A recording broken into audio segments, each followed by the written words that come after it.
That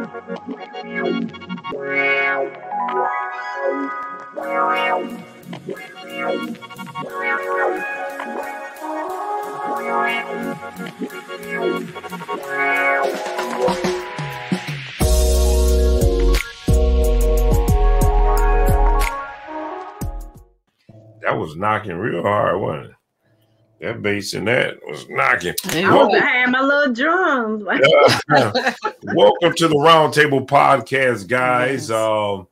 We're here today on this Sunday afternoon or evening, however you want to call it, evening. A beautiful day out here. We've been having some good days, actually. Yes. I think someone said that we even hit the 70s. I don't believe that, but we did. Early last week, it was. It didn't feel like the 70s last week to me, but maybe I don't know. Yeah, but they said we hit the 70s. But even a couple of days back, it's just been nice. Hopefully, it'll stay up. We won't get any more surprises with this weather. But guys, thank you for joining us on this Roundtable Podcast. We have our host here. I am the host, Antonio, and we have our co-host, Lady Lovely 3, RW3. I'm mixing them up now. Look, that's all right. Lovely B, RW3. No, Lady B. Lady B, Lovely T, yep, you got RW3. It's been a whole week for me, brother. Yeah. Trust me. So anyway, I'm going on vitamins right now, right? So, but anyway, it is what it is. But anyway, guys, we thank you. We have our host today, our guest today. I said our guest. That's all right. I'm tired. Our guest. That's all right. We got mixing words up. We got our guest. Yeah, we got our guest today. Who actually been here before on the podcast when we were in the studio before this pandemic have happened. And she was here in the studio talking about her great business that she has.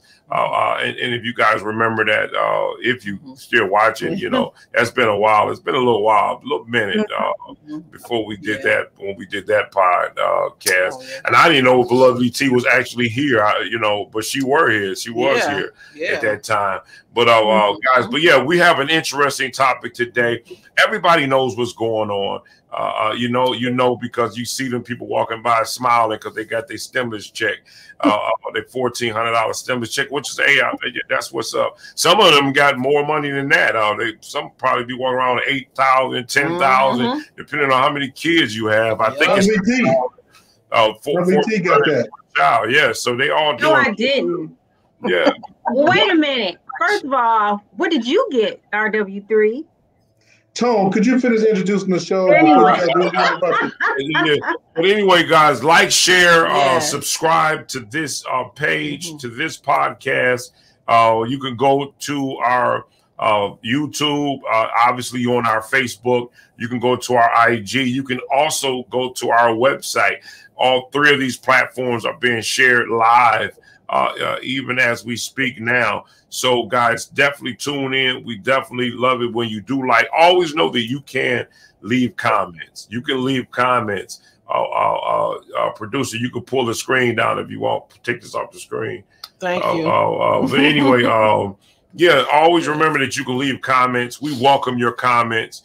We actually want you to leave comments. And even then, I've been talking about it all week. Well, since we've been doing the podcast, that if you have a business and you would like to talk about your business, you can come on this podcast and give us 30 seconds. 30 seconds? You can talk about your business.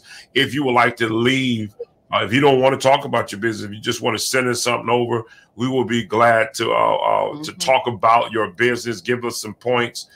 Some bullet points, something quick. We might flash your website up, talk about it. So those who are interested can patronize your business if need be. But guys, we just like to thank you for joining. And guys, take advantage of that. It's free advertisement. Just take advantage of free advertisement. I would if I were you. Right. So, but anyway, we're going to go ahead and get into the topic right away with our guest and our lovely Lady B. I'm about to say lovely D. Lady B. Go ahead and introduce who our guest is today. We want to welcome our guest again, Tonia Williams. Thank you for joining us here on the round table. We appreciate you. Yes. Yes. So we want to kind of just read a little. It's going to be brief. Let's see here. So when hearing the word valet, we usually think of someone getting into your vehicle, parking it, bringing it back. Tonia Williams saw the valet parking industry as not only a career, but as providing a service that goes above and beyond just parking a vehicle. The motto that she uses is providing a positive first and last impression, making people happy and providing that extra customer service is what makes her company what it is today. And that's right. Thank you for joining us. Thank you. Thank you very much. And in that, we know that, you know, a lot of businesses during this time has, I mean, they've been suffering. Let's just keep it 100, right? They've been suffering.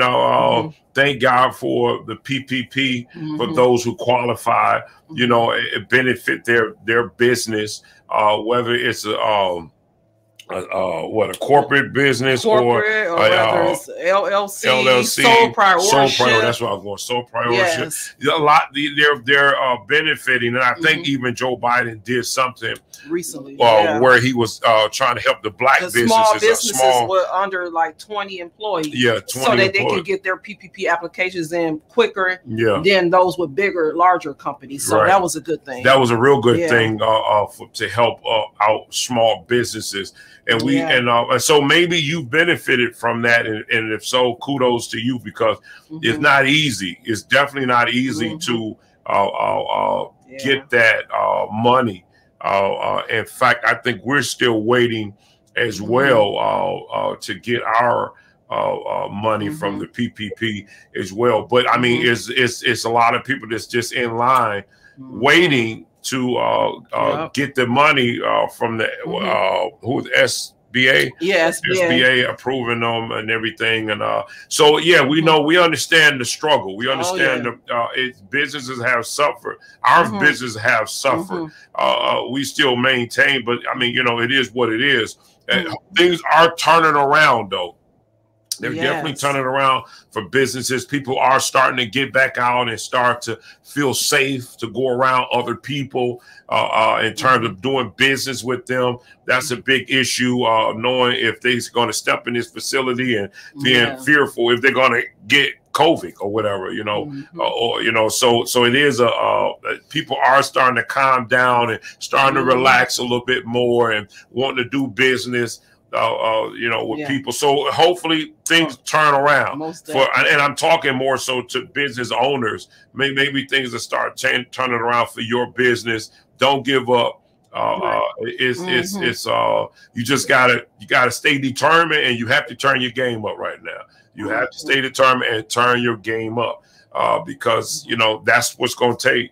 Other than trusting God, that's my main thing. Other than trusting God, that's a big one for me. But anyway, let's go ahead and get into this. You know, go ahead. So, our topic here is let's get to our topic is let me go here. How a federal minimum wage would affect small businesses. So, in this episode, we're going to be talking about President Joe Biden has signed an executive order that calls for more than doubling the minimum wage for federal workers, renewing a debate about whether increasing pay will help families climb out of poverty or put too much of a burden on businesses. So Biden's plan, which calls for a minimum pay increase from $7.25 to $15 an hour. Do you think that will affect small businesses? What do you? And you know, before we even get, you know, everybody started to talk about this, I have some issues with it on both sides of the coin. I see the good, but I also see the bad in it. The $15 pay increase. I heard this one guy say, and it sounded, I like what he said. He said that if there was someone who was making $7 an hour, then someone, and this pay increase happens where then now the minimum wage goes up to $15 an hour. He said that person that was making $7 an hour obviously benefit, but then the person who's making $15 an hour is back down where he started from. He or she started from back at the bottom. You know, and I thought about that. I said, wow, that is kind of deep. I didn't think about it. What if that person strived so hard to get that $15 an hour? Now $15 is minimum wage. It's like, oh, I mean, so do that person get an increase or not? That right. Or should that person get an increase? Because here's the thing. We don't look at it this way, but the economy shifts now. When pay increase happens, economy increase. So it's almost like you back down to the same thing you were making, because you better best believe if these companies have to give an increase, a pay increase of $15 an hour, something gonna get raised. Something you might pay more in your prices to whatever it is you buy, because they have to pay more money out. So now this thing starts to be a snowball effect. Exactly. Because I'm gonna give you money, but guess what? I gotta raise something up because somebody got to pay for this. You see what I mean? So it's almost like, and I know we don't really think about these things. We just think about, and now our name sounds good. Yeah, well, I did the $15 pay increase. Yeah, you did. But guess what? We still in this situation. Your rent can change. If you pay rent, if they really wanted to change your price and your rent, they could change it. Because guess what? They got to pay the employees more money if they have to raise the rent or an increase. Inflation. And it affects also single moms who's trying to pay child care. Because now those child care centers have to raise their minimum wages to $15 an hour. So that means they're going to charge more for these single moms that's coming in there to drop off their kids. So it's going to be like a domino effect. Gonna, you know, and the ones who understand that are the ones who own businesses, because they have to pay these employees the money. So where is the money? Where is it going to come? Who going to pay for it? The taxpayers going to pay for it. And I think, Tony, you made a very good point. And just thinking about it, the concept of it sounds good. Just like when people say the concept of marriage sounds good, but the angel is in the details. Because like you said, number one, you know, generally people, they're not going to take it out their profit margin. So like you said, all that cost going to be pushed down to the consumer. So whatever cost, if milk is costing $3.99 now, and everybody at Kroger at $15, now the milk is $6.99. Right. Inflation is going to be. And secondly, you might have an issue with, depending on the business. Okay, this person going up to 15. I'm gonna let somebody go. You know, they might end up letting people go. I just think that just across the board, honestly, I think Biden is doing a shell game with the executive order without specific details how to make this thing happen. That's just something that, I'm going to do. He knows that doesn't carry weight in terms of the executive order. And another thing about it, I'm thinking they should have looked at, okay, of course, IRS knows what businesses, in terms of when they do taxes, this should be businesses making an X amount of money. They should have really been more specific as opposed to a small business owner, which is going to probably put them out of business. So I don't think the idea is okay, but the details of it is kind of wishy-washy. Us, the consumer, inflation is going to get pushed to us. Yes, it is. So don't be surprised when you go to the store. I mean, it's going to take some time. It's not going to be an overnight thing, but don't be surprised when you go somewhere and you be like, wait a minute, this costs this much? Right. Somebody got to pay for it. But that's going to happen anyway, guys. Let's not forget. I mean, whether people are making... Now, I absolutely agree. I do think it should be a tier system like many other things. Like, for example, these companies that's coming in and they get tax abatements or they get these contracts, they should be, and we know that some of that's in place. They should be obligated to hire, you know, within the city that they are occupying.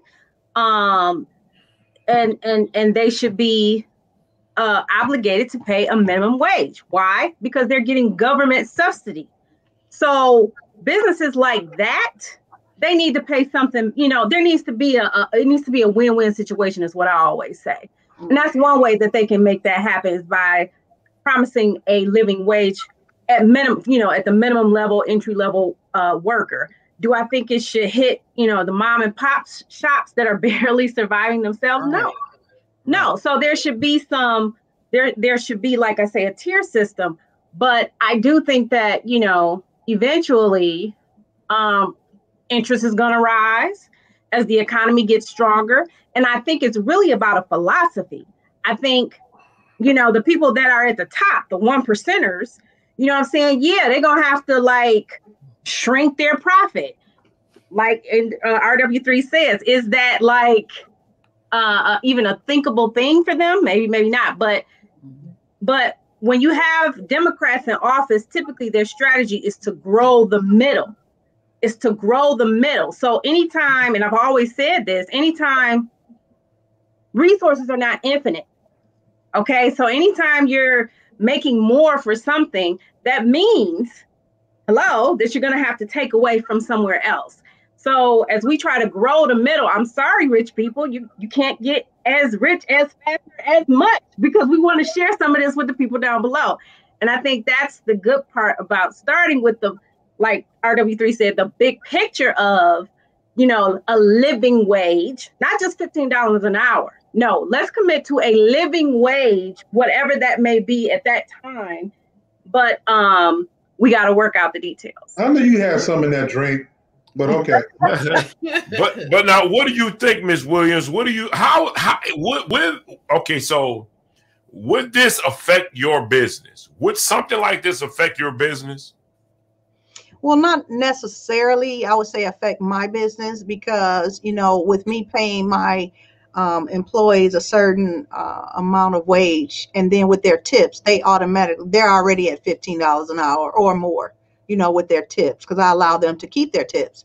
But the average small business wouldn't be able to survive with this because, with people making $15 an hour, what about, like you said, what about the ones that already have worked their way up to $15 an hour? Now you got to raise their salary.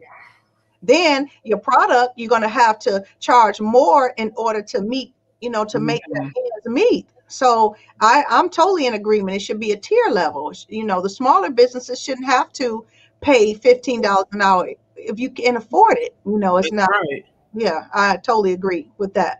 Well, see, here's the thing, right? And we said the tier level. The sad part about it is it didn't happen that way. So you get what I mean? It didn't happen that way. So somebody wasn't thinking. Yeah. Right. Somebody wasn't thinking, or was it just about you?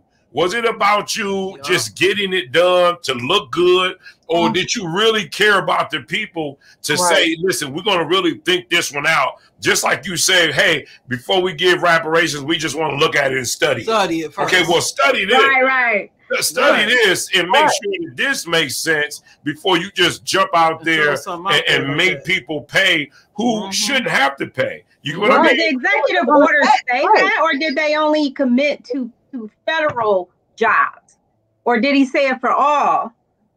Federal. Yeah. So, but the thing remains is that it's going to happen. It's already set to happen. Just like, I don't think no Republicans actually even voted for this thing at all. I don't think they voted. It was I don't think no Republican helped. But you know what? And you know what, Tone? And even with that, Lovely T, even if it's just federal dollars, and the government is funded through what? Taxes, right? Mm-hmm. So either one or two things gonna happen. If they raise the minimum wage for, say, federal, that means when they do their budget, unless they raise taxes, money is going to be taken from something else to cover that raise. So either we're going to get taxed more, or somebody's going to get taxed more, or they're going to pull something from another program, and no more than likely, probably one of the programs that affect Black folk. Well, I mean, take a look at Obamacare. Similar in how I'm trying to explain in terms of resource shifting, okay? Because when Obamacare came into place, our taxes did go up. And a lot of people who like us, working hard every day, we felt that because our federal tax went up in our check, which means we had less in our take home. But look at the benefit. How many people have benefited from Obamacare? You know, again, yes, it is going to pull from a program or pull from somewhere else. But the thing is we have to set what is the priority for us and shift our resources accordingly. It's not infinite. So you ain't gonna be able to have your cake and eat it too. You're gonna have to make some sacrifices. But the people that we vote in office, this is what pisses me off. For the people that was voted in office, they have districts that they're accountable to. I haven't seen anything about town halls, them coming, hey, this is what we're looking to move to, and hearing the voice of the constituents. I think, you know, Tom, we talked about it before. Once they get your vote, they're not coming around. Like, this is a major decision. Infrastructure, this federal, the minimum wage, the border, they need to continue to come to the constituency and talk to us about these are the things we're considering so they can hear our voice. But the only time we're going to see them again is in 4 years. Yep. And that's an issue. Real quick, Tom, before you jump in, Ms. Janelle Dixon, thanks for joining our podcast. Ms. Janelle Dixon says, tier level makes sense to me, and it definitely will hurt small businesses. Again, thank you for joining the podcast. And now, if it makes sense to everybody else, why did it make sense to the people who should have made sense too? You know, why did it make sense to them? We the small people, you know, and it makes sense to us. You know what I mean? So, but I don't know. And see, my thing is, right, I get it that, you know, larger businesses, they definitely going to have to make some different. They can afford to, you know what I mean? But it doesn't affect them. Yeah. So what I mean? And see, that's the issue. A lot of them, you know, they care, but it don't really affect them. They still can go home and eat. They still got billions of dollars in their bank accounts. It affects the small businesses. You know, that's who it affects. And we just gotta. I'm curious to see how this thing plays out. To see what happens in this situation. But I mean, I don't know. And to RW point again, like, I wholeheartedly agree that they need to stay plugged in to their constituency.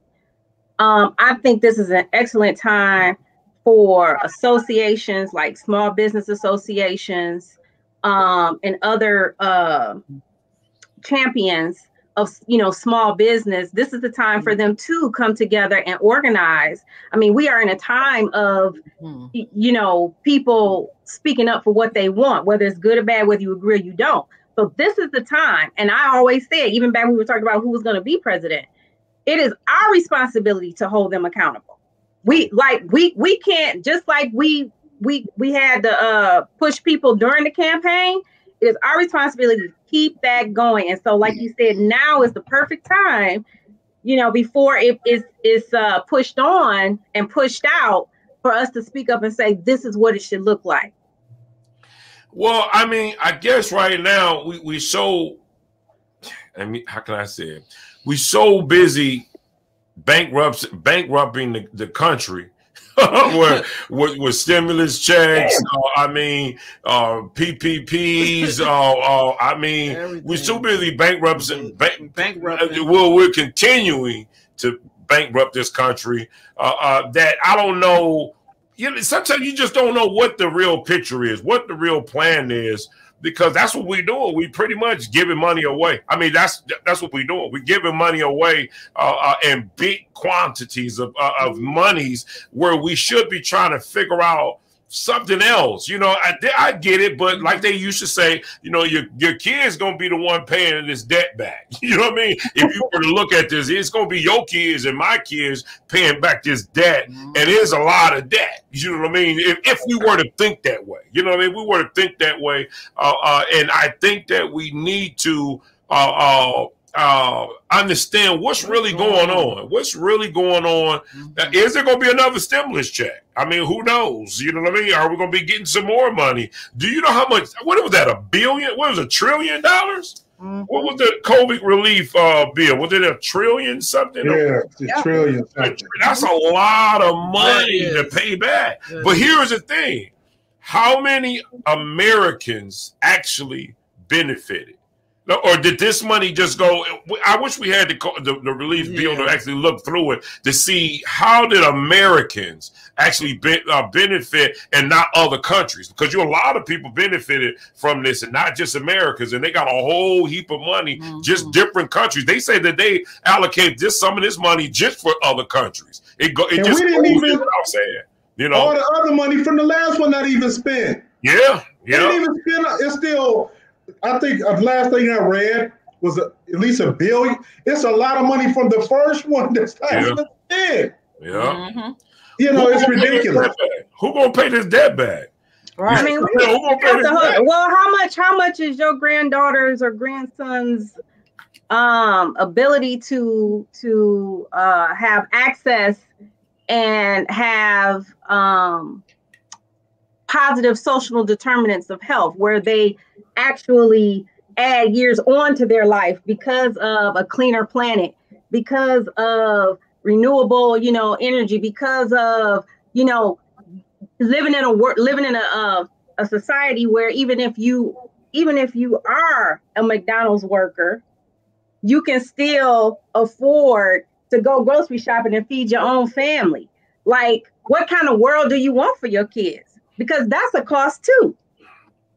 Well, I mean, my thing is that, I get that. I understand that, what type of world. But you already know my stance on it. I think we move into a socialist society anyway. I mean, I just think it's slowly doing what it's doing so they can, work hard to make. I mean, look, so that the people can become dependent on the government. I like them checks coming. That's what I think. I think that's where it's going at anyway. I just think that time is going to tell. You know what I mean? It's not about conversation anymore. Let's see what happens. I mean, right now, what we already passed it where, we saying, Joe Biden didn't just, it just wasn't a stimulus.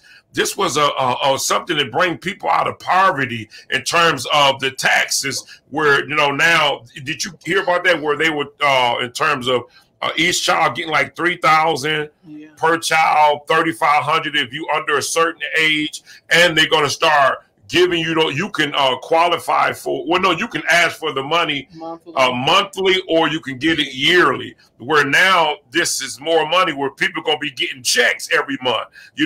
Because they say, I want them checks every month. But I'm like, is that really helping? How is that helping? Is it really helping?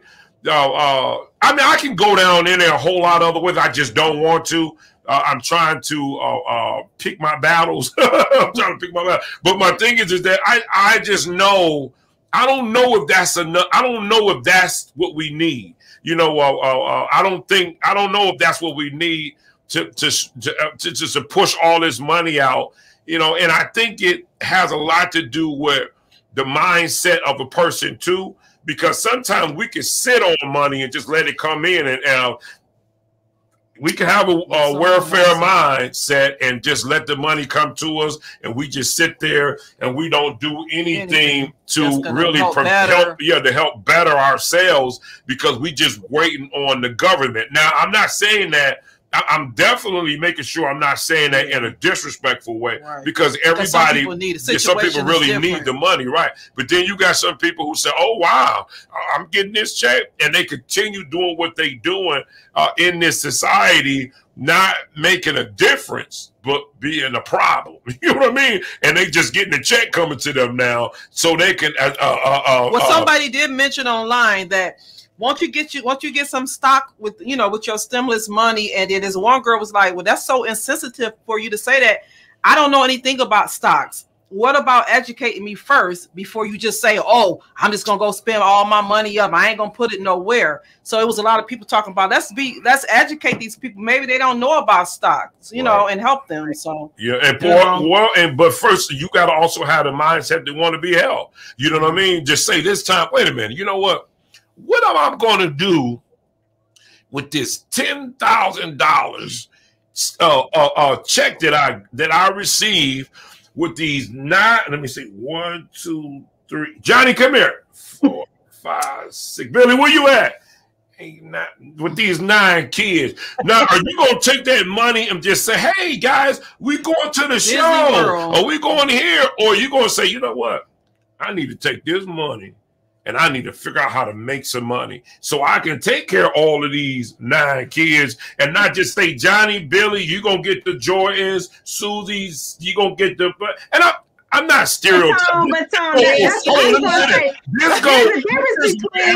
may go. Put this where I'm not saying this. Let me just say, I'm not saying this because every race does this. It's not just one race. Every race do. If you know different people, they all do it. When you go to Walmart, you don't just see one group of people out there. You see everybody out there grabbing color TVs and grabbing this and this. It be everybody doing. So nobody's singled out in this situation. So I'm making sure I make that very, very clear. Because I mean, I live out here with them, so I know that they do the same thing that everybody else do. They run these stores and they buy this stuff. I mean, whatever floats your boat. But I guess what you was gonna say, Lovely T. I was saying that the minimum wage is different than stimulus checks. No, two different things. Because I totally believe in accountability, and not creating another system of fair. Well, yeah. Well, it's not a difference in terms of the way I'm looking at it, in terms of using this money to benefit you. Whether it's the height of $15 an hour, or whether it's a stimulus check where you're getting a bundle of money, where here's a chance, like a Miss Williams, another Miss Williams, who have a business mind to say, you know what, I'm about to make this happen. You know, I mean, and there's not a lot of people out there like that who have that type of mindset where they think, oh, I can't wait till this check, girl. When this check come, I'm gonna go get this. Or man, like, oh man, I'm about to get this. It's all material gain and not where it's going to benefit our community. We can't complain. Now I'm going to get to the Black community. We cannot complain about people in our community who have came in our community, opened up stores and all of this stuff, gas stations, grocery stores, if we sit by and just let money, look how much money that's come just during the pandemic. Look how much money that has ran through our hands. I know we got to pay bills. I know people, they really have to pay bills, and that's true. But what about that group of people that say, you know what, I got 10,000. Or you know what, I got 5,000. Well, you know what, I got this over here, and we not just give our money because you don't know these people, but we start trying to have some type of course, some guy who can help us, whatever, not giving him our money. But you get what I'm saying, somebody who can educate us to say, hey, listen, let's do this with the money. Let's buy up some of these. Listen, case in point, I was driving in a certain neighborhood, don't want to say the name, in a certain neighborhood, going to see someone. And I noticed in this community, the houses were abandoned. But I happened to see this duplex.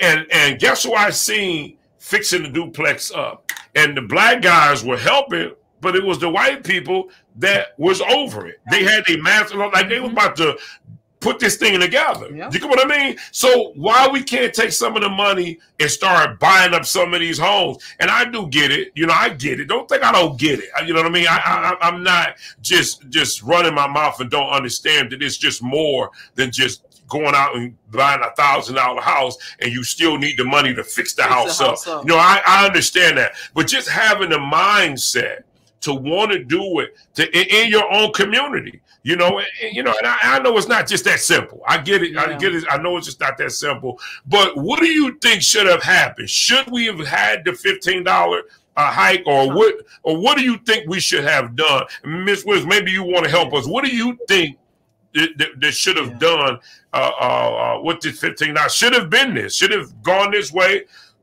No, they should have got input from business owners, small businesses, to see how will that impact their businesses. What will be the consequences if we was to raise this up to $15 an hour? and then get the viewpoint of them, because you can't just put a whole group of people together when they're in different circumstances and think that the outcome is going to be the same, because it's not. So I think that they should have, checked with the small business. Like you said, the corporations, they can afford this. They can still go home and still have billions of dollars in their account. Whereas you have the mom and pop store, they're just struggling and trying to stay afloat. And then they have to pay more money. Of course, they're going to suffer from that. Yeah. And what about the situation where, why it couldn't have been where if you're a small business, right, and you have to pay pay raise, and you probably got about 5 employees, you got to give them all $15 an hour, depending on wherever they were. Now that business have to tighten their budget. How come it couldn't be where those companies, those small businesses, have the opportunity to get a low interest loan, where now at 2%, 1%, where now if they do that, if they need to borrow money to increase their business, they can do that. You get what I mean? So you can't throw one thing out and don't fix the other situation. Because it's like you don't care anymore. I would at least make that have that an opportunity, just like you're doing this PPP. If they really have the employees take care of them like you're taking care of everybody else, so that they can take care of grow their business. Because it's going to take money to make this thing happen all the way around the board. I just hope. Let's go to this real quick break. I need to show this commercial. Producer. Let's just show this commercial real quick. When you get a chance. Yeah, when you get a chance. Run that commercial of the book from Dr. Femi. I said name wrong. Femi. I said FEMA. Femi. Oops. FEMA. Femi, man. Look, shout out to you, Dr. Femi. Yeah.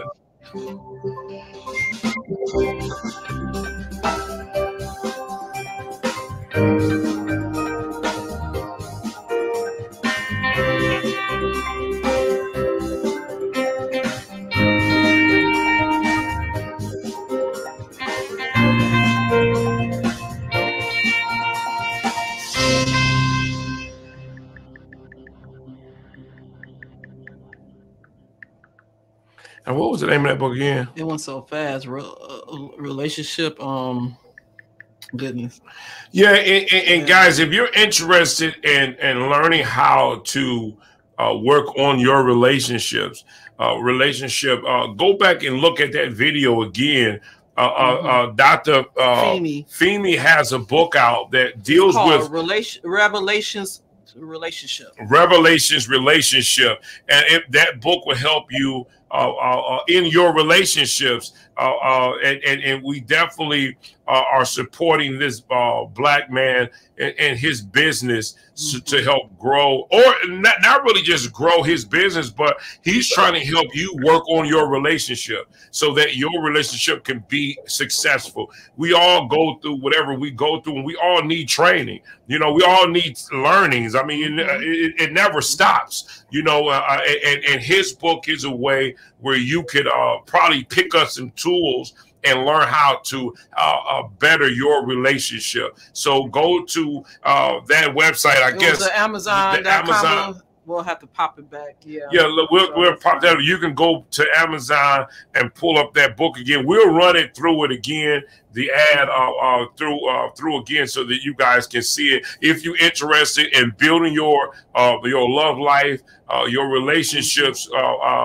definitely is a good piece to put in your tool chest, award chest, however you want to call it, to help you with your relationships. And now back to it again, just talking more about this $15. So real quick, I don't know if this was read. We have assessing Biden's $15 plan, for instance. Economists at Morgan Stanley have concluded that the impact to employment, positive or negative, will be minimal, while the social benefits to lifting real wages of lower income earners and millions out of poverty are substantial. Well, we're going to see, because here's the thing. This is what I do. I hear you. You get what I mean? But time is going to tell. Time don't never get it wrong. It's just about living long enough to see what happens. You get what I mean? So that's my antidote to all of this. Just live long, and we'll see if that's true.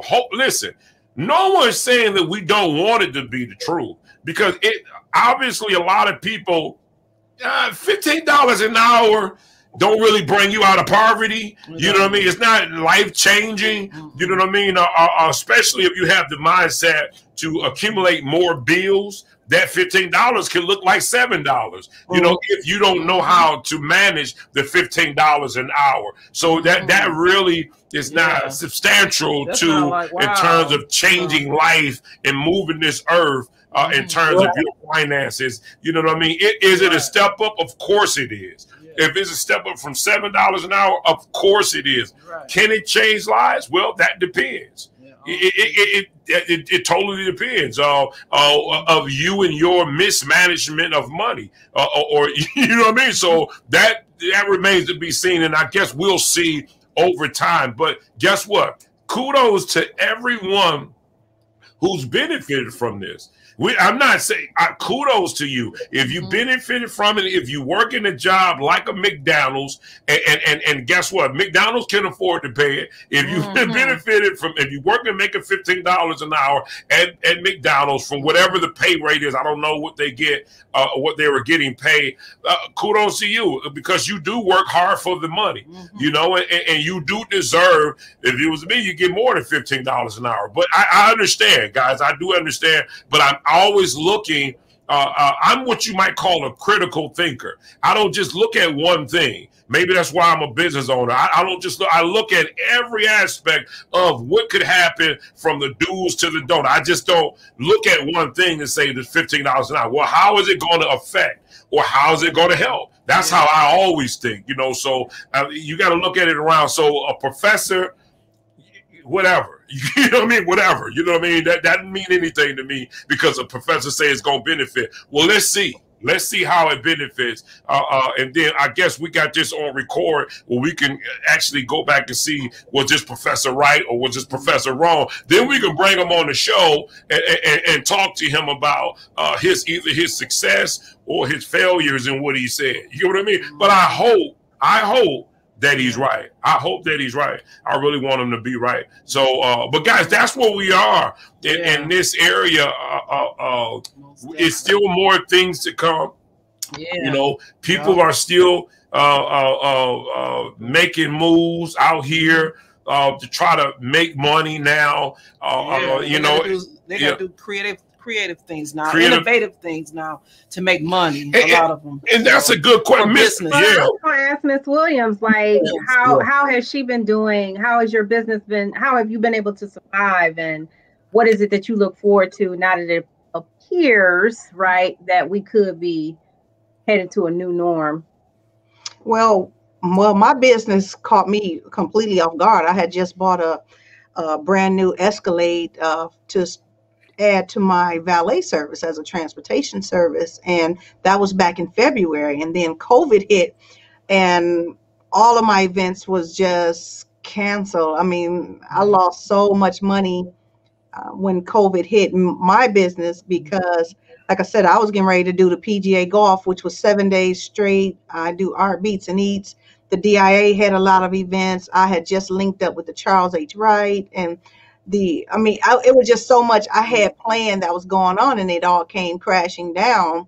But I didn't give up. You know, I said, I have to do something else. So what I did, I pivoted and started a sister company called Universal Specialty Services. And so what I did with that, I know a lot of people is working from home and doing things out of the norm that they wasn't, you know, that they're no longer doing.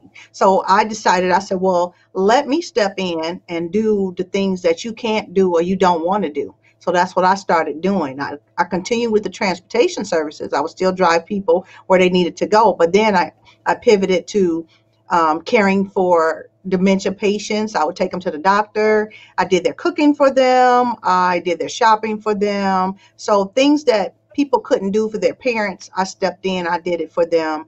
And I really like it, what I was doing. So I had to pivot and I started a whole new company. Wow. You know what? There was a company, there was a business, and it's something, and I don't know how it's affecting him as well, where he did something where he got all of these cars, they were nice luxury cars, and he were doing private, he was driving kids around. You got these upper class kids that the parent can't drop the kid off, and that's what that was his business, where he would pick up those, you know, different wealthy kids and drop them off at school. You know what I mean? And pick them up and bring them home. And I heard he was making some real good money from doing that. But have you ever thought about that plexiglass? I've been seeing of different services. They'll put the plexiglass up where in the back where, you know, where you can't, when you're talking, you actually can't interact. Yeah, interact. I've seen a lot of them doing that, and even with this new type of plastic where it just buttons up, where it cuts off, you know, So I guess there's a lot of creative ways out there for some of the drivers out there. I guess Uber and all of them are still servicing. I'm not really sure. I'm quite sure they are. Some of them have the plastic in their cars. I was amazed when I saw that. Some of the private drivers, they have put a whole piece of plastic in their vehicles. So So you just got to be creative out here in this business, and just like Miss Williams, that's what she did. You know, she be creative and listen. Let me turn it. Let me go this way.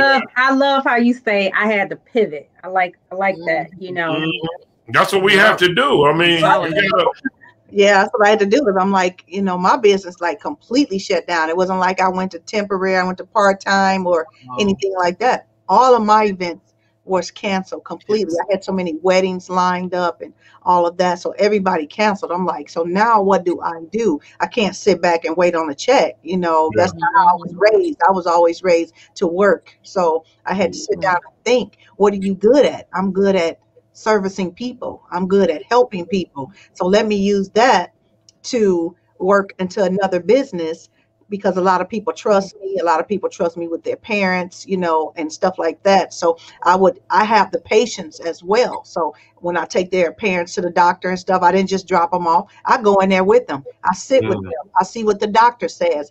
If they need to say some things that their parents wouldn't understand, because a lot of the patients had dementia and stuff like that. So I would record what the doctor says and go back to the children and say, hey, this is what the doctor is saying. So I did the step up and, you know, doing the cooking. You know, I cook very well. My mother was from the South. So they would love my cooking, you know, stuff like that. I would make meals for the week, stuff like that, and do all kind of I just did whatever you didn't have time to do or you didn't want to do. You know, Ms. Williams, you can, if you want to, I mean, to generate even more revenue, I mean, I'm sure Lovely T, she'll pay for some of your recipes, and then you probably give her a bulk rate, and then she'll get some of that awesome Southern cooking in her tool bag. You know, Ms. Williams, you missed this the first time around. These are shenanigans that you were able to not experience. Yeah. Well, I mean, you know, we definitely see that a lot of people are benefiting in this COVID pandemic. Hopefully, it's for the good, and there's not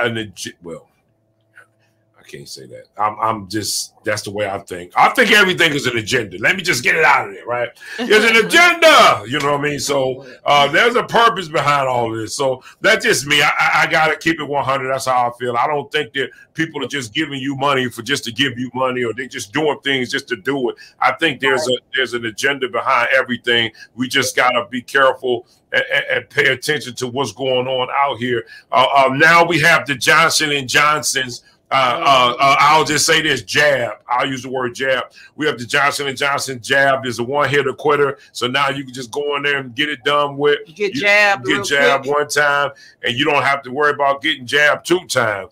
I guess that they coming back Yeah. What she say? What our Marcelia said, it's time to recreate ourselves. That's right. It's time to recreate ourselves. That is so true. And listen, I'm gonna just throw social media the digital world has taken over. The digital world has, if you can find a way to make money, to make money digitally, you probably can possibly be a millionaire overnight right now. That is the things have shifted in that area so drastically. I mean, that it's just it's crazy. If you can think that way, my God, you will make some money. You will definitely make some money because there's an industry that has not been tapped. Nobody knew this was going to happen. You know what I mean? So everybody's scrambling, trying to figure out how to throw money out or how to invest in the digital market so that they can make money. That's a great idea. If you are any type of tax savvy, if not, it's time to start learning how to be tax savvy. If you don't know how to be, understanding that area about how this tech world moves, because there's people out there that's making more than $15 an hour. You know what I mean? I'll say it like that. And all they doing, some of them is just doing what we doing now, is talking. The podcast and the conversations like that the different conversations that I'm privy to, and on all levels, I'll just say it like that, includes a conversation about how to make money, like on YouTube. Like that second job, that hustle is not about, oh, let me go down the street to the grocery store and see if they hiring or if the Coney Island is hiring. It's like, how can I make money off of YouTube or some, like you say, digital platform? I mean, I've noticed that as well. Like and I'm talking about from youth to adults. Everybody's trying to figure out how to get that, that second hustle on. And Tom made a very good point. I got some music that's just on YouTube, and I'm doing absolutely nothing. And it's not a lot of money. It's a little bit of money. Because I got a company who's collecting it from YouTube, and I get a few dollars, and I'm doing nothing. I can imagine, like, companies who's actually out there doing it, how much revenue you can generate on YouTube. I mean, you're right about that, Tone. It's just the opportunities are limitless. They're limited. Yes. Listen, right now, we had a movie that we put out, and we had it on Amazon. The movie, we were getting pennies. I'm talking about pennies. I mean, nothing. Amazon was making way more than we were. We shut that joker down. We created a website and we put our own movie up, this particular movie. And now people are coming to that account and they're buying that movie. You get what I mean? So we get the full amount. We're getting the full amount. Pennies. Exactly. To our account. But I said that to say that's how we have to start thinking now, because in this media game, there's nothing. Listen, it's no more the big guy. You know what I mean? You need the big guy. No, not in this industry. Actually, the small guy is winning in the media business. You know what I mean? They actually turn into the small guy who got a lot of followers, who branded themselves, who is looking real good. They're turning to you now to say, wait a minute, how can I? And guess what? You charge them what you charge them. You probably won't even charge them even near as much as what a company would charge them to get that advertisement going. You have the people right there with you. Start building your brands, people. I'm telling you now, listen, I was reading an article about podcasts. And it's all these companies. I mean, there's guys who said they're leaving six-figure incomes to start their own podcast. Six-figure incomes just to start their own podcast, because guess what? They're just as knowledgeable about things, that they're more so than what their company is, and they can sit there and just talk to you about these things, and people are going to run ads to them. Well, they're actually making money. You see what I mean? So I'm telling you guys, you have to invest in yourself. This is in 2021 and on, you have to start investing in yourself. And guess what? Power is in numbers. I'm going to leave it that way. Power is in numbers. What am I saying? Well, how many people do you have coming to your site are liking your page? That's numbers, and what makes power. Because people are going to start looking at you and say, wait a minute, this guy got the numbers. You know what I mean? He got the numbers there. I know people right now, I don't know them personally, but just watching their YouTube lifestyle where they came from, from nothing. One lady was a YouTube Uber driver. Not saying Uber drivers are nothing, but she was an Uber driver. Now this woman buying big houses, black woman. Yeah. Because she started her own show about, I think, eating healthy. Yeah, vegan. Yeah, the vegan life. And now this woman buying $1 million houses, black woman. You know what I mean? I mean, she just, kudos to Ms. Williams. That's what I'm saying. Yeah. Kudos to you. Yes. Awesome. Guys, you can. And I'm just encouraging you to take back your own lives. You don't depend on what this government is saying to you. I know it may sound good. And if it's a temporary ride, then ride it. If it's a temporary ride, then you ride it. But make it just that, a temporary ride until you can get to do those things that you need to do. But that's how I will even leave that. Because we got to get on to this next pod. Well, thank you for joining us. If she want to stay on, she can. That's up to you. If you want to stay on, you more than welcome to stay on. We're going to get a little bit more into our but we're not obligated, so that's up to you if you want to stay on. But we got to get into this next topic real quickly because it's a very interesting topic. And we have our guests. We can bring our guests on. We have our guests here. This is a very interesting topic that can get a little. Hello. Hi. Can she hear us? Can you hear us, Kim? Can you hear us? Look like she has a delay. But what did she say? You really just answered some things that just have been on my mind. We thank you. Yes. Well, that's right. Yes. Do what you have to do to make this thing. Invest in you. Listen, with your stimulus money, invest in you. Don't invest in Walmart. Walmart don't need your investment. You know what I mean? Take that money and invest in you. Go build you a podcast. And if you got a lot of stuff to talk about it. You get what I mean? That's what I would tell you now to everybody who has been watching. Let's shift and let's go into this hot topic about Kim is, I don't know if her mic is on mute or what. Kim, your mic is muted.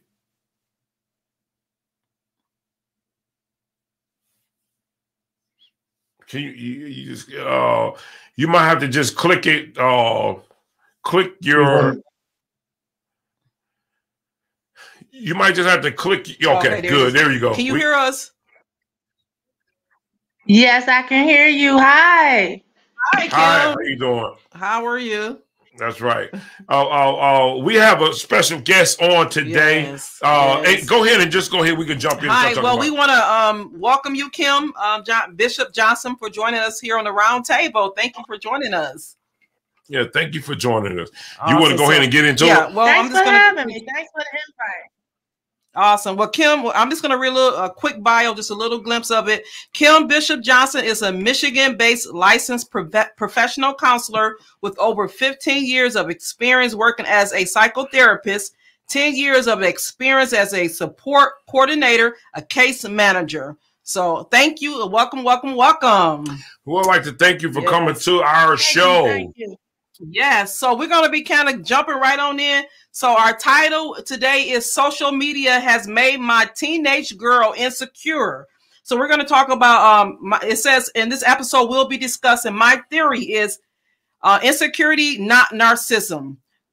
Fuels this generation dependence on Instagram, Facebook, which in turn perpetrates our need for perfection. Everyone is insecure. That's a universal truth. So when social media platforms like Instagram, Facebook offer photo filters, teeth whitening options, and other editing tools, people are inclined to use them, offering an insecure person the ability to erase their flaws and become perfect. Is like giving a junkie heroin. It feeds their yearning for something that isn't healthy.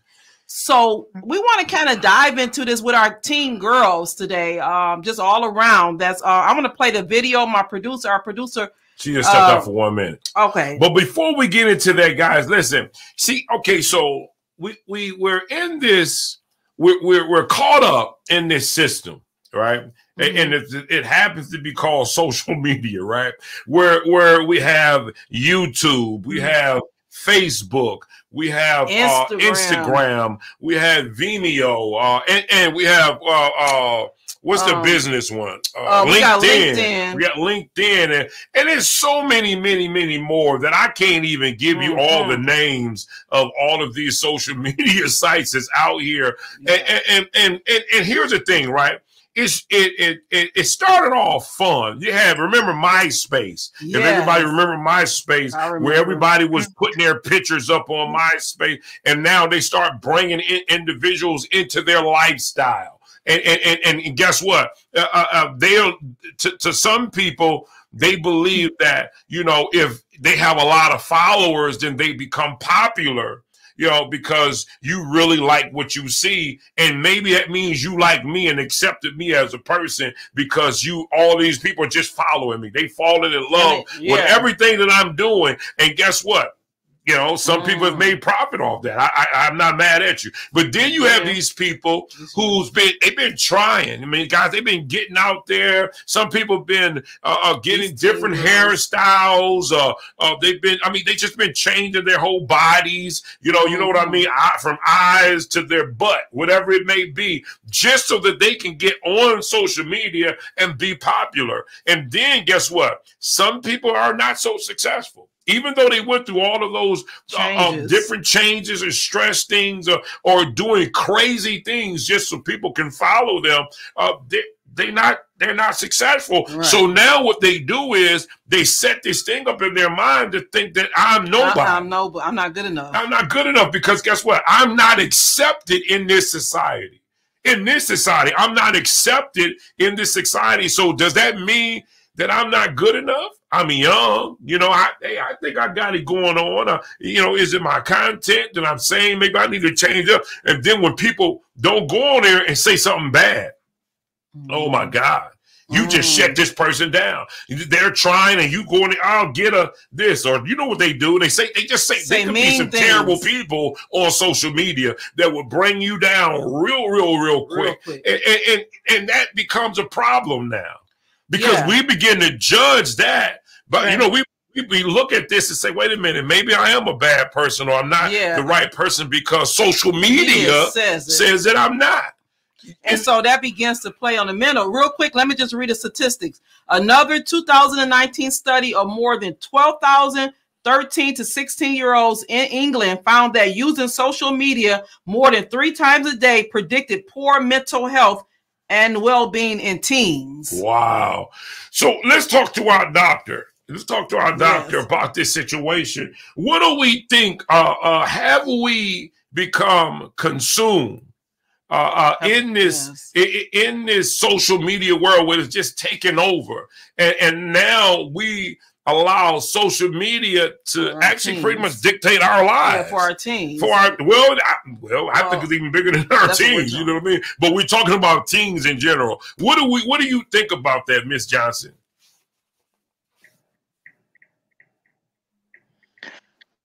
Tony, that over this past 6 months that I had an increase in groups of girls ages 12 to 16.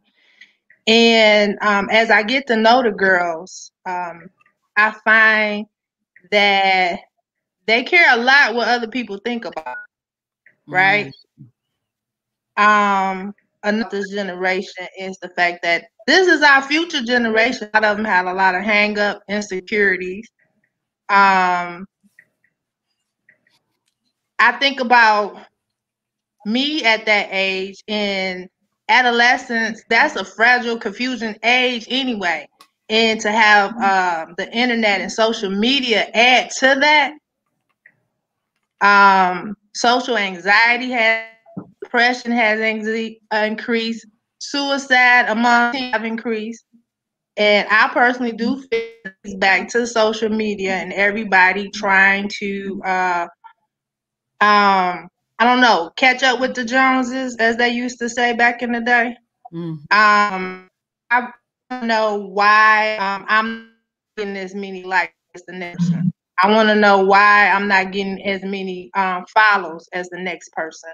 And a lot of that feeds into an already fragile age, feeds into their insecurity and their sense of self-worth. So let me ask you this. Do we believe that, now, is there anyone that we can blame in that situation? Like, is it the parents' fault that they will allow their child to, at that age, to sit up under or with a phone in their hand, a computer with the head down all day and like that's this? Good you said that. Right, for 8 hours, and they're just consumed in their phones. Is it our parents' fault?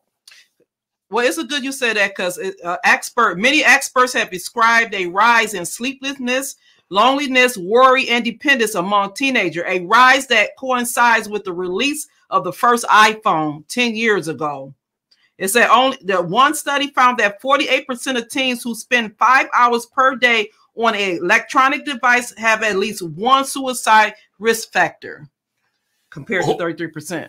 And hearing that, who is it somebody's fault? Should there be somebody to blame? Because right now we see it that you're nobody if you don't even have a cell phone. I'm talking about for a young person. And that same cell phone, that all they have to do is connect the dots and go to the World Wide Web and do whatever it is they want to do. Is it the parents' fault? You know, Tony, I think it's a society fault. I think it's society's fault. I think we push the internet on people. We push the marketing. The thing is that I do believe that as parents, we do need to be firm and allow only certain times and for certain reasons, because the internet is not necessarily a bad thing. It can connect us, right, to certain groups. It can promote certain events, just like the last year, the election. Right. So the internet itself is not a bad thing, but how we overuse it, how we overindulge, that becomes a bad thing. So then it goes back to what I'm saying. I just wanted to mention too. I'm sorry, Tom. I just wanted to mention too that that in doing research that Lady B did about the England study, it was also a study in Kenya. So this is not just a worldwide thing. So we're talking about England, we're talking about America, we're talking over in Africa. So this is not just the American adolescent thing, or this is a worldwide issue, worldwide problem, the overindulgence in the internet. Okay, so in saying that, does it still go back? See, I'm looking at, specifically targeting who to blame in this situation. Yeah, that's what I'm saying. So is it the parent? We understand it is a worldwide event or a situation, everybody, but it has to be put on someone, especially at a certain age. It's the parent. Yeah, and that, go ahead, RW3. Yeah, it's the parent.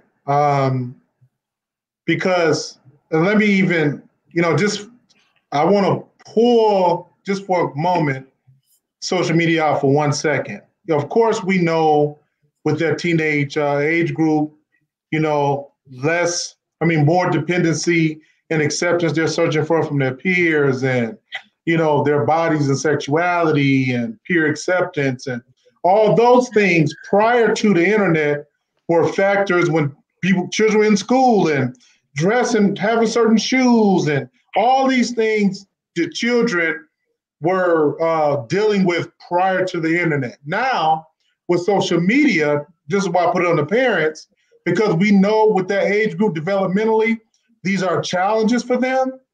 The parents have to, okay, am I going to increase the exposure or even stimulate those things that are already challenging to them via social media without any oversight? For example, a lot before the internet, if the children were in school dealing with this, there's adults around to kind of help mitigate. But now parents are allowing the children to be unsupervised on the internet, being exposed to that without any direction or guidance. And they're already struggling with a lot of things in that particular age group as well. So that's just my thought about it.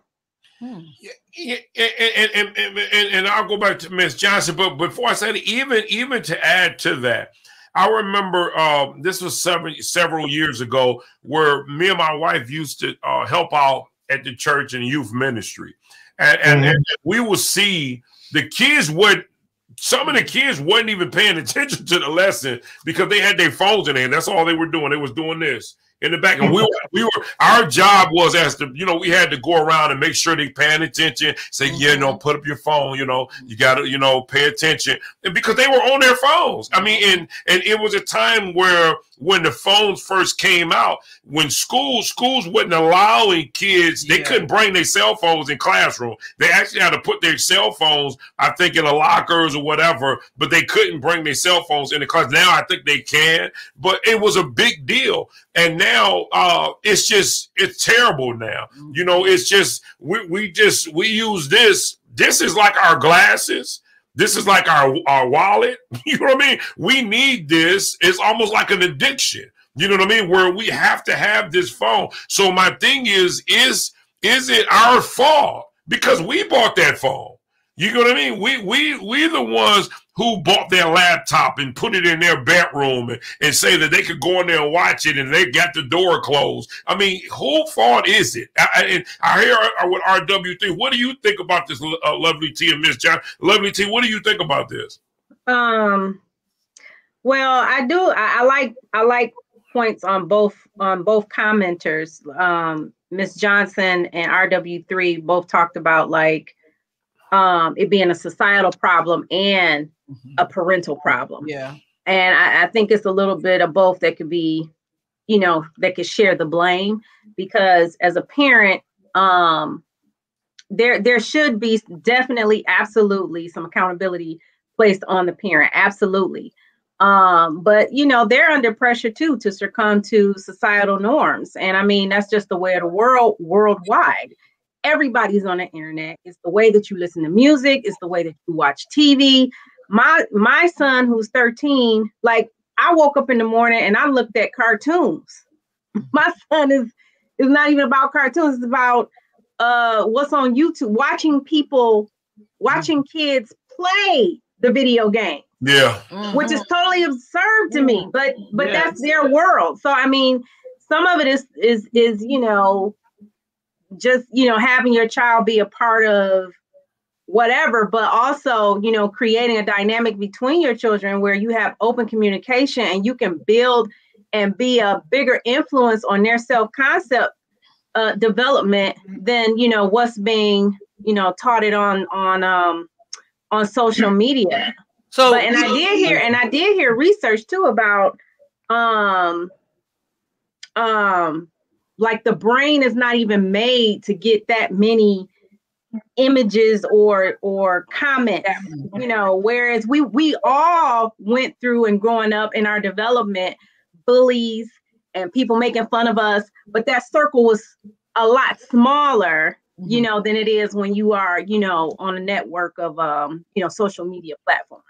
Like one of our persons that's watching said, it's a connect as well as a disconnect. So I know that when we were younger, we might have thought that our parents disconnected from us by sending us outside all day, say, go on out and play. Then, just make sure you come back in before the street lights come on. So I still feel like in some kind of way it was a disconnect then as well, but not so much with the social media, but we were outside all day, not really connecting with our parents. So just kind of, yeah. But here's the thing with me, right? And I always look towards, have a different mindset and look how I look at some things. And when I hear the word society in terms of the world has to is their fault. We make up society though. You know what I mean? I make up society, you make up society, we all make up society. My daughter is at a particular school she's at a particular school, and she said that they were, I guess some people were roaming around and they were all drinking, at this particular college. And, they were surprised that no, she didn't drink. You know what I mean?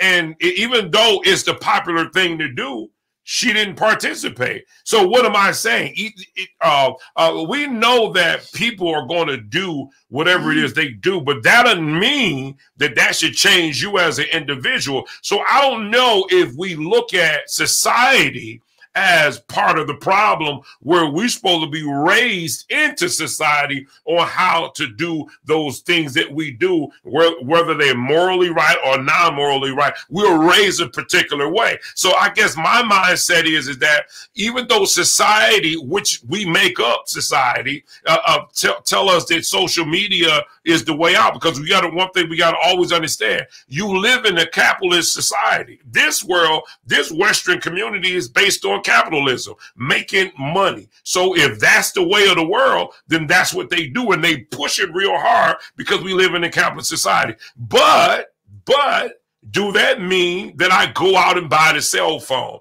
for my daughter and give them 100% access to say, hey, listen, here you go, baby. I put the cell phone in their hand, and guess what? Now they go in the bedroom and close the door. You know what I mean? And I mean, when we do, how much I'm going to be honest. I don't think society has anything to do with it in terms of how I'm raising my child. Now, there are pressures.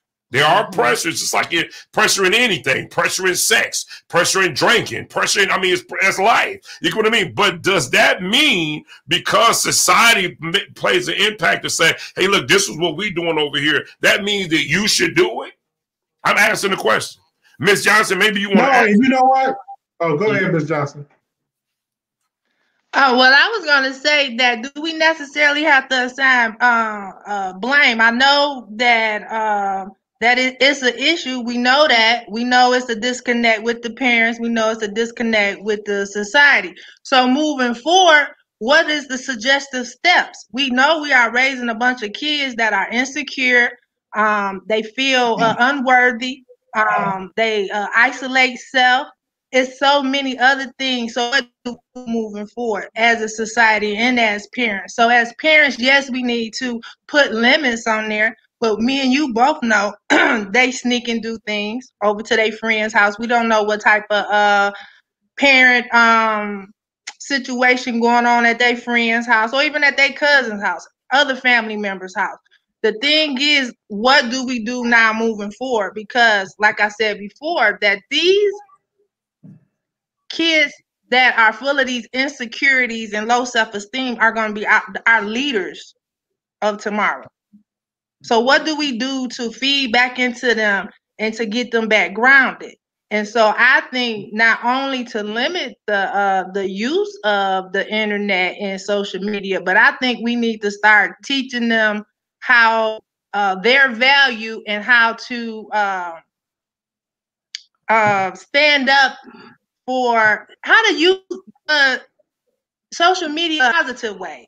Like I said, for depressed groups, single mother groups, telling others about mental health. Like the Mental Health League got like a lot of Facebook friends and things of that nature on their pages to get the word out about mental health.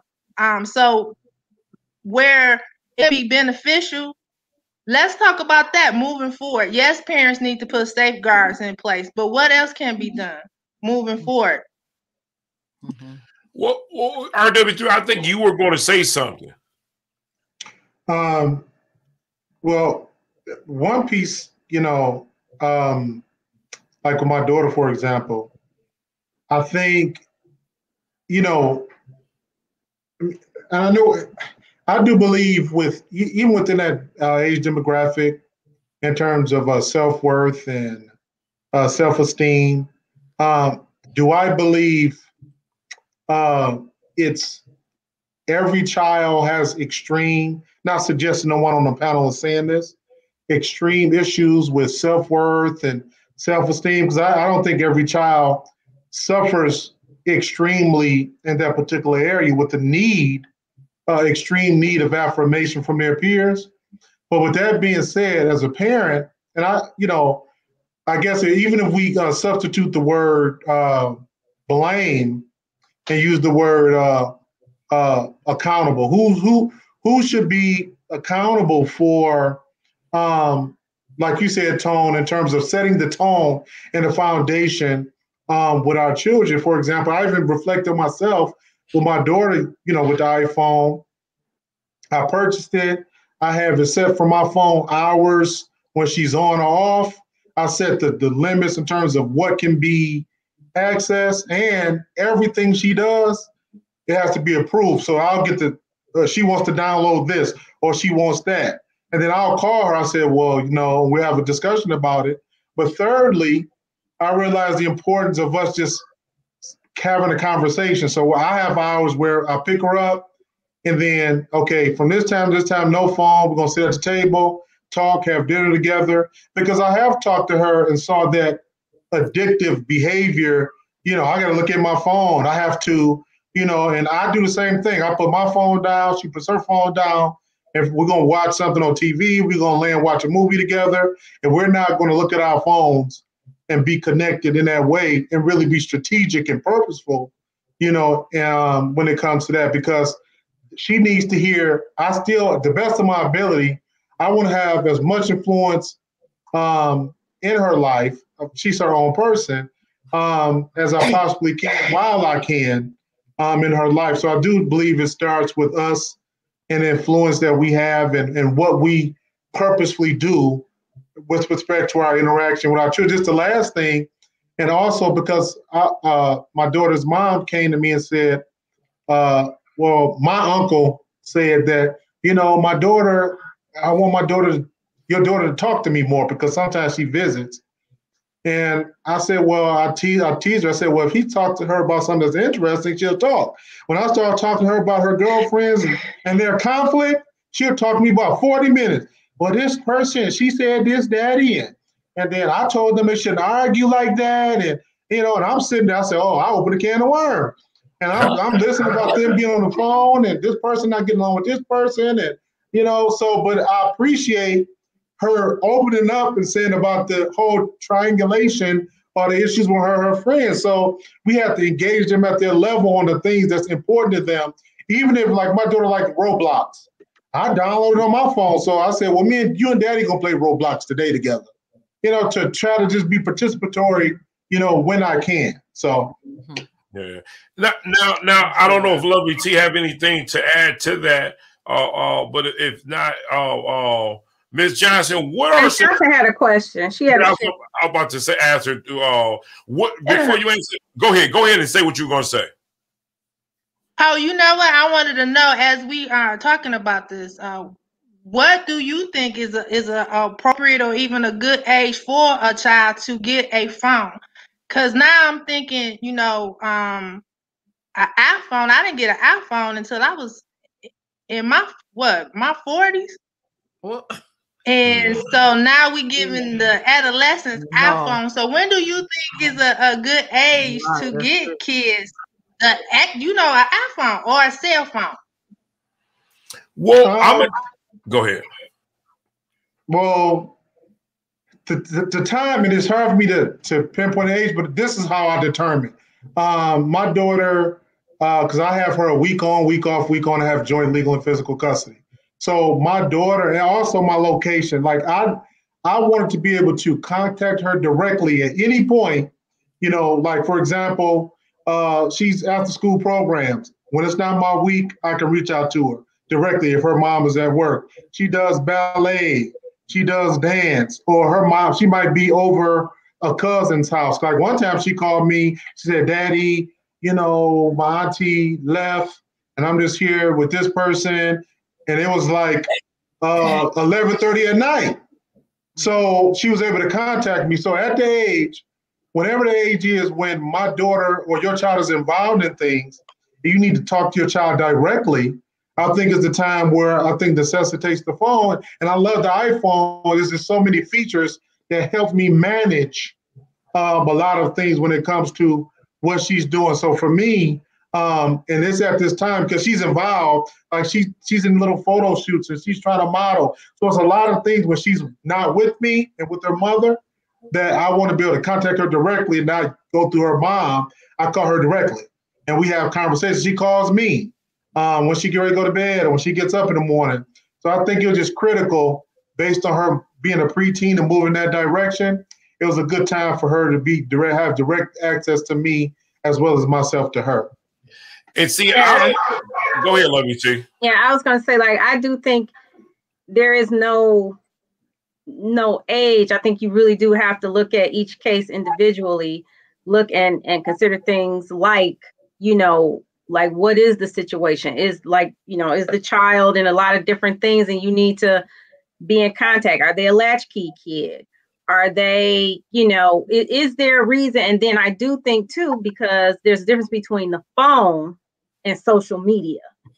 And so the phone provides different kinds of usages like safety, checking in, you know, whatever the case, you at home alone, whatever the case may be.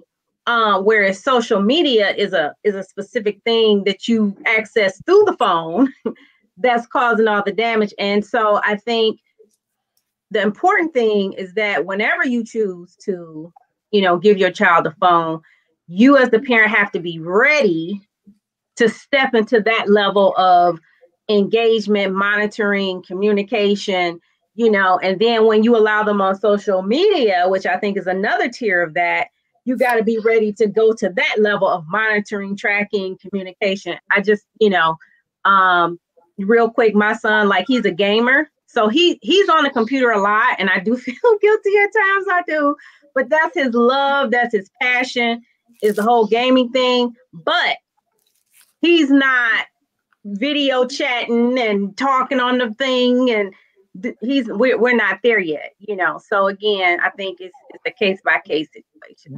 But you know, I want to add into this real quick, and then Ms. Johnson could go ahead back on. See, this is what I think, right?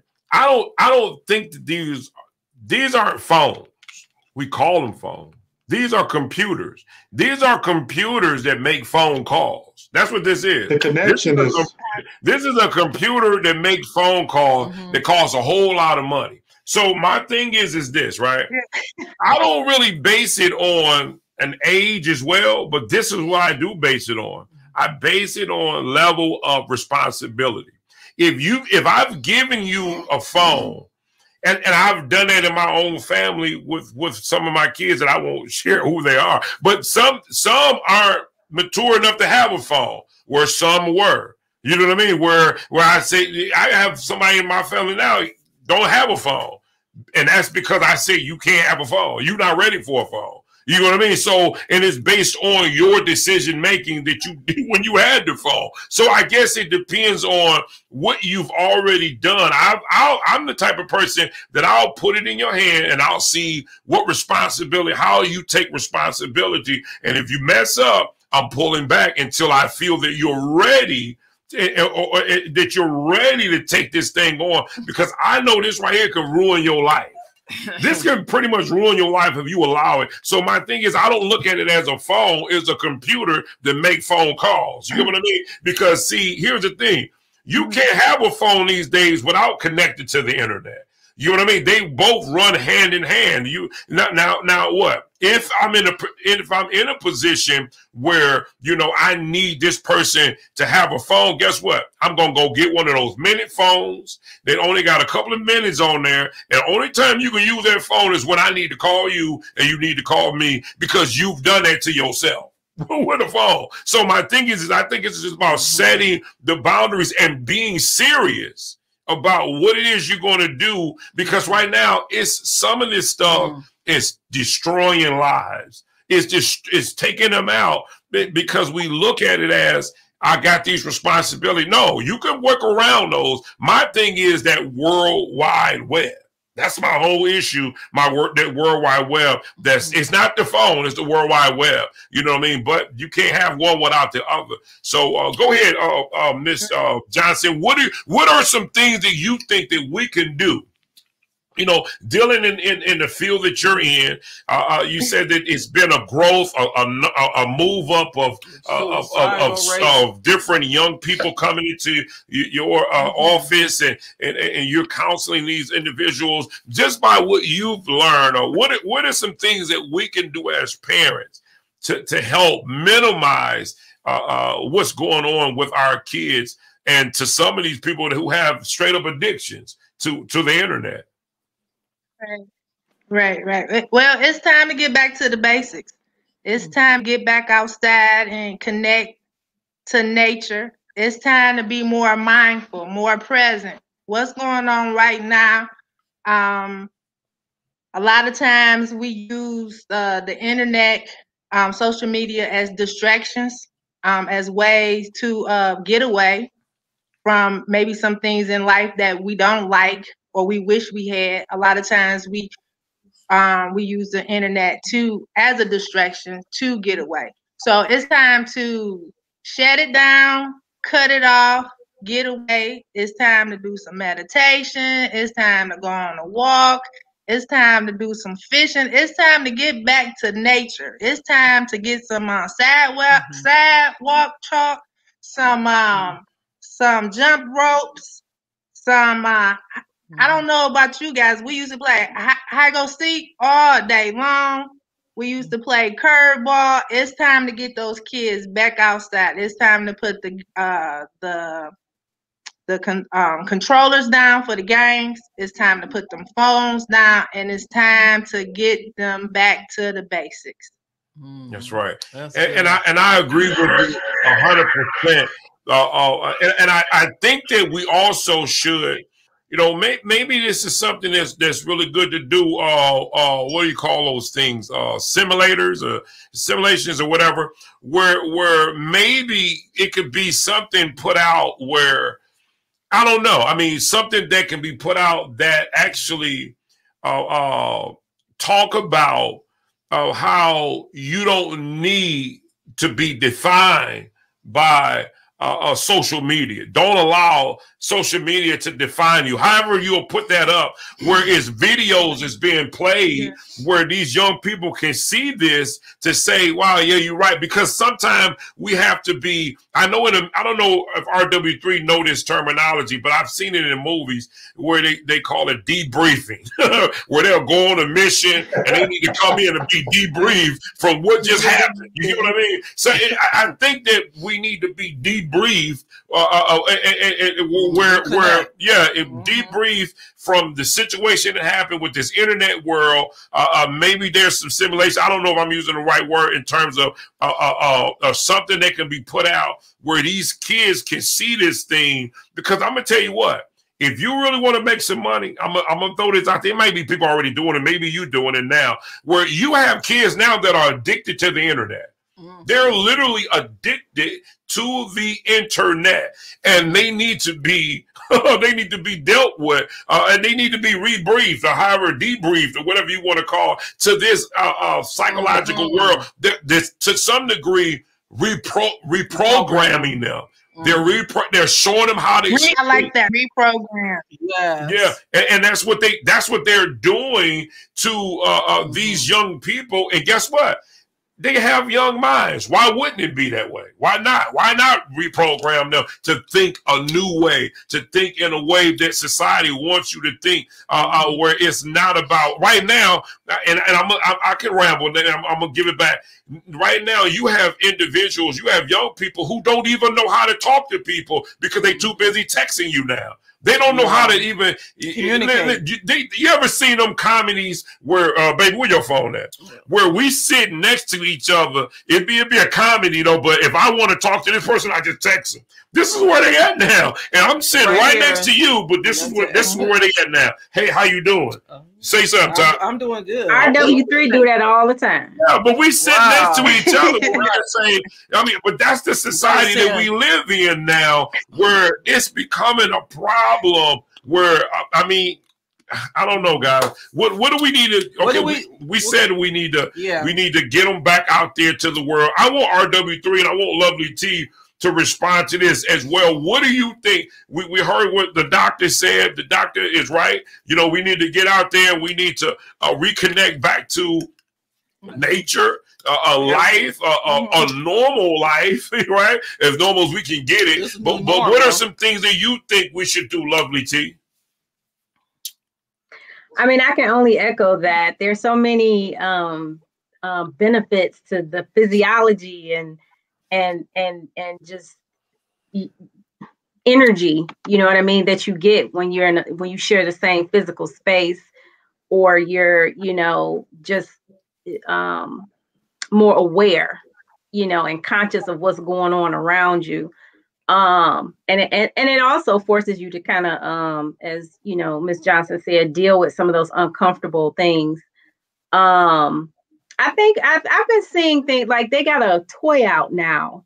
It's like a Mr. Potato Head, but instead it's like faces of different feelings. You know, and these are some of the things, and I know we have two, you know, LPCs on here, but those are some of the things that you would only get in a counseling session, right? Because you would have those kind of tools available to you to use. That is now being produced and on a mass level, you know, to be more readily accessible for kids to learn the lexicon, the language of even how to express how they feel.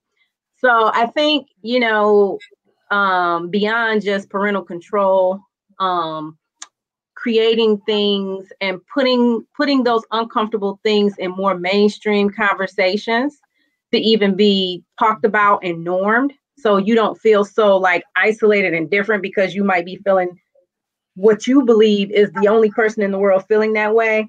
Like the more we're able to normalize those kind of conversations in society, that can counteract, again, you know, just only being judged by the people that are putting a comment on you on social media. So, and I, you know, again, echo. A couple of comments. The producer said she didn't get a phone until her senior year. LOL. That's true.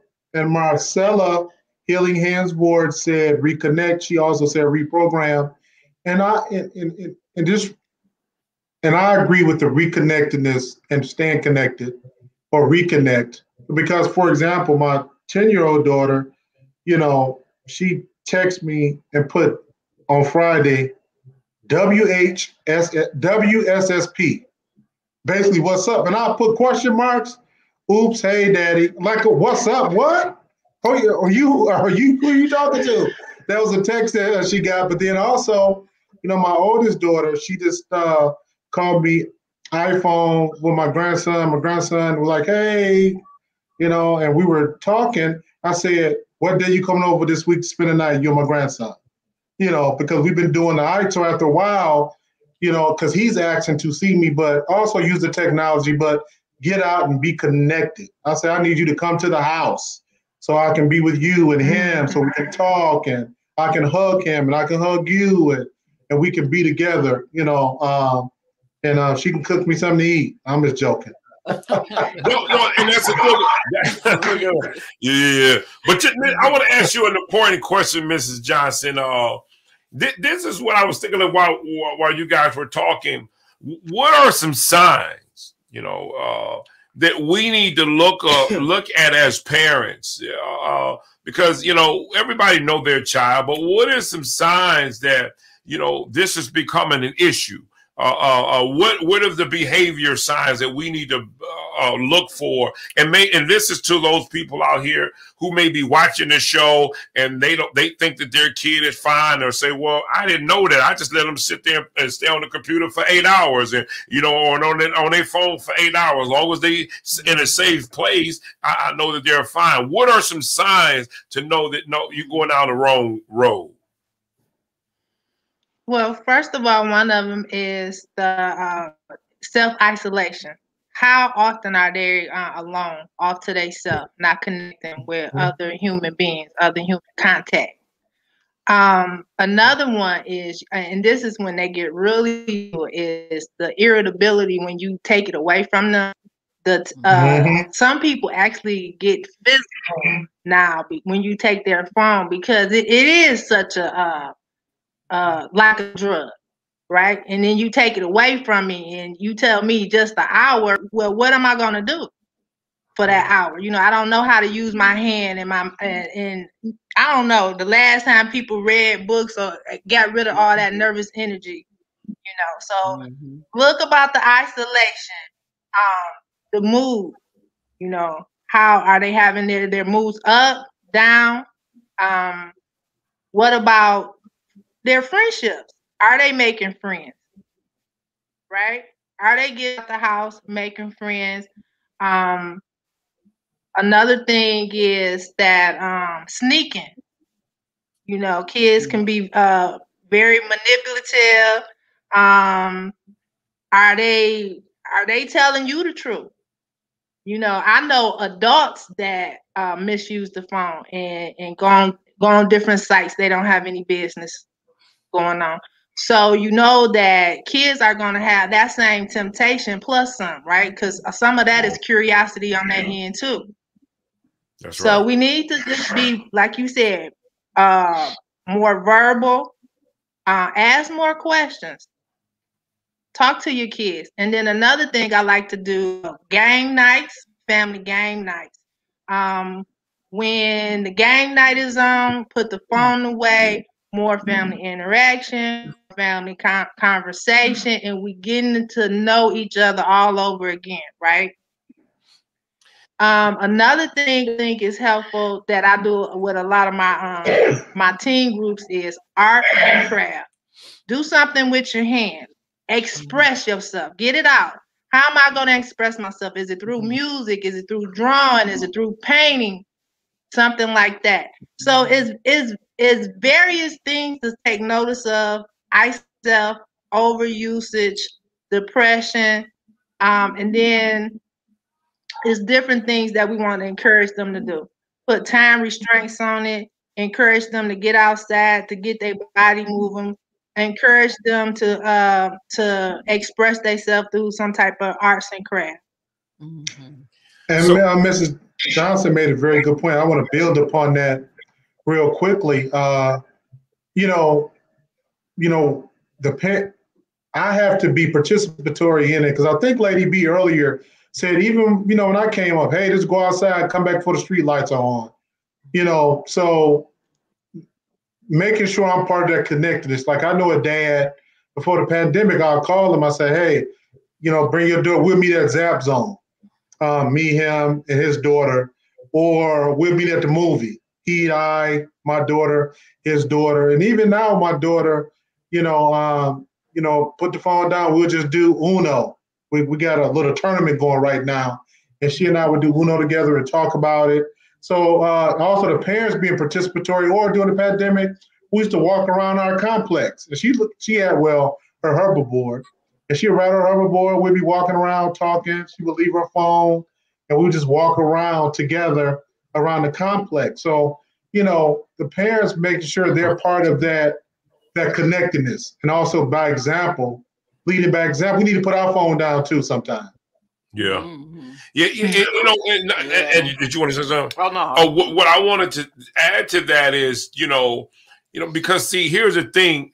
I know that, some of that does sound easy to do, but when you're dealing with some kids that have an addiction, and they're glued, like you said, what I'm going to do with this hour. I think that some of the things that you could do as well, because there's some things that I've done with my own child, where you can lessen the time, like she said, put a cap on it, lessen the time, and make them, some of them be certain days, depending on the age, where they are allowed to do certain things on that certain day, so that they won't spend so much time, where now because you always think about it, when you're pulling them away, it's cold turkey, just like a drug. You're pulling them away cold turkey, when you have to slowly bring them away from it by maybe say, you know what? So on Monday, my son he could play video games only on Friday, Saturday, and Sundays. Monday through Thursday, you're not allowed to touch a game. It's all education. You got to learn. You have to do everything. But Saturday, Sunday, you can play video game. And guess what? You can't be on it all day. You pick your scheduled time. He will play with his friends. But I had to throw it out. Now, here's another thing that I would do. And I'm doing this now. He's still into the video game. But what I'll do is I'll say, listen, I'm going to give you an assignment.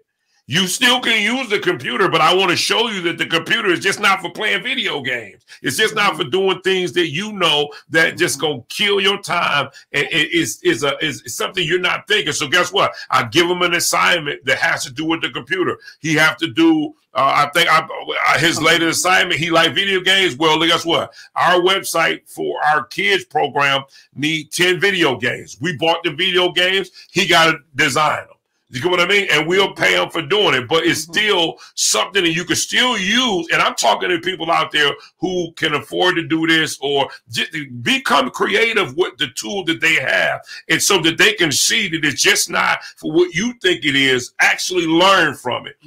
Give them an assignment. That tends to work. At least what we're doing, so it'll tend to work. Sometimes it don't work. Sometimes they wait till you leave, and when you go, boom, they get back on. And then when you come back out, but guess what? I have that laptop part where when I come out, I can see the back of you.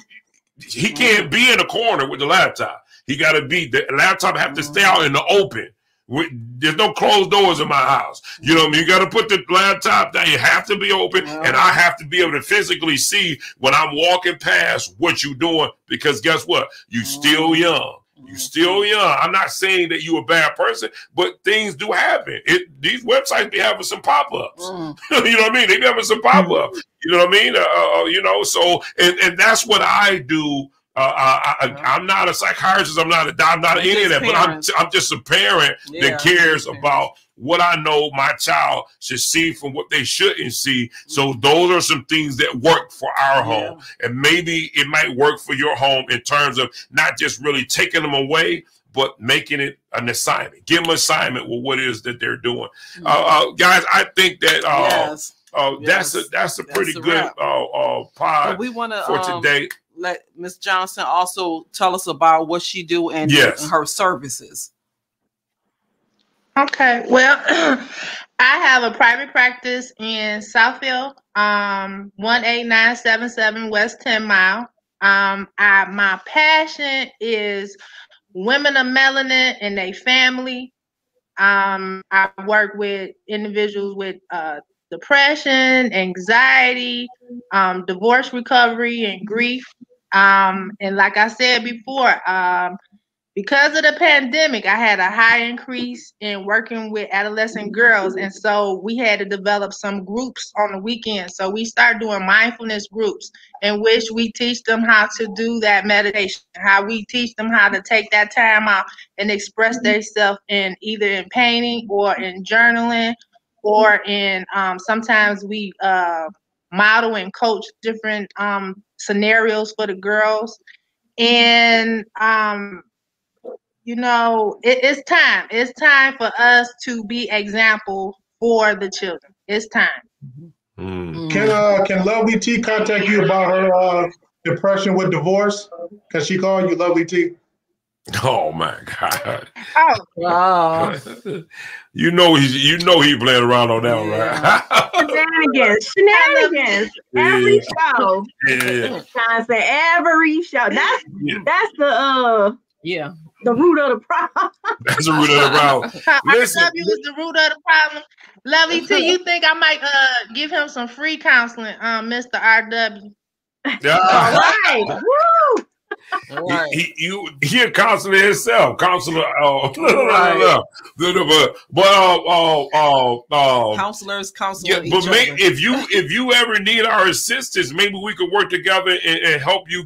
We do a lot of videography and different things. Oh, I would love to work together. It's about our community. I want to start trying to do some yoga in the park. How to get together. We got to get moving. We got to get connected. We got to get out there. It's important because we got to get this healing together. Yeah, we can't heal because we keep getting distracted with the TV, the radio, video, and everything else. That's right. It's time out. That's right. Ms. Johnson, quick question. You have your own practice. Are you billing yourself or do you have a biller? I have a biller. Okay, I can get with you offline because I need to find a biller. Oh, yeah, she's good too. Yeah, and she only do 1%. I don't have to do a flat fee. Oh, yeah. I'll get a get with you. Well, see, that's good. See, we building already. We building already. Yeah. Things happen. Networking. That's right. That's what you have to do. You have to network. But guys, we thank you for the show. Yes, we think this show was a great show. Joining us. Yes. Yeah, joining our show. Yes. And guys, just we actually we have to build. We have to build to see who's doing what, and maybe we can. Maybe it's some tools. Maybe what do they say? Chew on the meat, throw out the bones. Figure out what it is that works for you, and bring it in together and use that tool to better your house and your community. And that's what it's all about. At least on this podcast, we would love for you to like and share this video. I think this was a great topic, and I think it was a helpful, informal topic where someone actually can really learn something if they actually watch this pod, and that's what this is about. Oh yeah, Tone. Go ahead. We didn't post she didn't post. We didn't show her business information, contact website, the things that. Oh yeah. Do we have any? Did you send us anything? I had just got a bio. Ms. Johnson, did you send us something? Some information that we can post. Yeah. I didn't really get that. Let's see if I could type it in the comments right quick. Yeah, can you see that, producer? Yeah. So was she typing in, and you can put it up real quick? Thanks for saying that, RW3, because I didn't pay attention to it. And guys, definitely reach out to Miss Johnson. She offers some great services. And we need to patronize. We need to support Black businesses. That's flat out. We need to support Black businesses even more and more. You got RW3 up here. Same thing. We need to support these Black entrepreneurs who are in this mental health game. It's something else, guys. Especially in this pandemic, man. There's so much depression going on out here. It's so much. Just everything that's going out here. Oh my God, trust me. I've been in it up to here. Dealing with the individual. I've been up to here. Mine been more ministry than actually anything else. But just ministering and whatever we need to do. We all play a part in the way that we play that part. So here's some information. Is this it? What is this? Is this Where's the email address? Is that an email? That's the email? Social media. That's the Instagram. Okay, social media. Reach out. Definitely reach out to Ms. Johnson if you're in this. If this is something that helps you meet whatever those needs may be in your personal life, and maybe she could be some type of help, a resource, or maybe she can refer you to even other things. I noticed that about a lot of these in the health industry. They have a lot of other support and connection in other areas. You just don't know until you talk to someone. Maybe they can assist you in other areas. They can help you. If they can't help you, they can assist you in other areas. I knew that by working in the health department at Herman Kiefer. Everybody know Herman Kiefer. God, Lord, everybody know Herman Kiefer. Yeah. But it was a whole lot of support systems that was inside of Herman Kiefer, if you know anything about it. And they just lost all that funding and everything, which was dealing with a lot of mental health. Sure was. There was a lot of it. It was soaked up in there. But anyway, guys, we thank you for this pod, and we thank you for liking and sharing. And you can see us every Sunday at 4:30. Guys, and listen, RW3 Lovely T, whenever you guys give us something so we can constantly keep flashing your information, whatever it is you want to do, because I know that RW3 do other work. I mean, you know, in terms of his business, to make sure you talk about it, because we definitely need to hear your voice in this community. We're in the thick of it. We need all the help we can get out here in these streets, right? So anyway, thank you, Ms. Johnson, for joining us. We look forward to seeing you again. Thank you for having me. And we wish your business much success, and everything you need. And maybe we need to figure out how we can all work together. Yeah. We're in the video world, and I know we can do a lot of help in that area. I would like that. I would like that. Okay. Well, that's what's up. I want to add to, I'm a Christian. Okay. Well, that's good. That's good. That's right. That's what we need more of right now, for real. So out here in these places. But guys, we that's it. That's all we'll say. RW3, Lovely T, stay on, because we need to talk to you offline. But thank you, Miss Johnson. Day. And we thank you for this pod. We're out of here. That's right. Subscribe. I'm out.